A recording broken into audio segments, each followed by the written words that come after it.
नमस्कार, मैं हूं नैन्सी उपाध्याय और आप देख रहे हैं खबर प्रधान।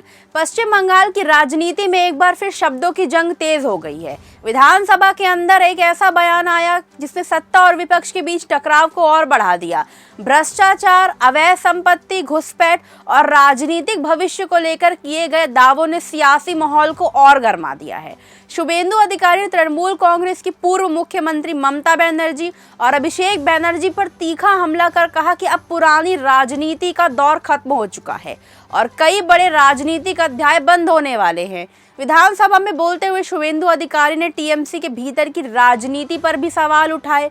उन्होंने आरोप लगाया कि पार्टी भ्रष्टाचार के मामलों में अलग अलग रवैया अपनाती है। उन्होंने कहा कि कुछ नेताओं पर कार्रवाई होती है जबकि कुछ नेताओं लोगों को संरक्षण दिया जाता है। साथ ही उन्होंने कहा कि अब उनकी वापसी नहीं होगी, ये चैप्टर क्लोज हो चुका है।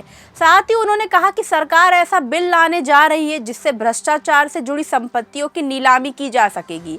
उन्होंने हरीश मुखर्जी रोड, हरीश चैटर्जी स्ट्रीट और आमतला के नेताओं का जिक्र करते हुए कहा कि यह बिल जल्द पास होगा और ये कदम भ्रष्टाचार के खिलाफ सख्त कार्रवाई का हिस्सा होगा। अपने भाषण में उन्होंने कुछ नेताओं पर गंभीर आरोप लगाते हुए कहा कि भ्रष्टाचार से जुड़े मामलों को छोड़ा नहीं जाएगा। हालांकि उन्होंने यह भी कहा कि टीएमसी में कुछ ऐसे नेता हैं जिनका वे आज भी सम्मान करते हैं। बांग्लादेशी घुसपैठ के मुद्दों पर भी शुभेंदु अधिकारी ने सरकार की नीति का जिक्र किया। उन्होंने कहा कि राज्य की सुरक्षा सर्वोच्च प्राथमिकता है और अवैध घुसपैठ के खिलाफ कार्रवाई जारी रहेगी। उनके मुताबिक अब तक करीब 10,000 लोगों को वापस भेजा जा चुका है और आगे भी कानून के अनुसार कार्रवाई की जाएगी और उनके लिए 12 होल्डिंग सेंटर में इंतजाम हो रहे हैं। उन्होंने कहा कि सरकारी योजनाओं और संसाधनों का लाभ केवल वैध नागरिकों तक पहुंचना चाहिए।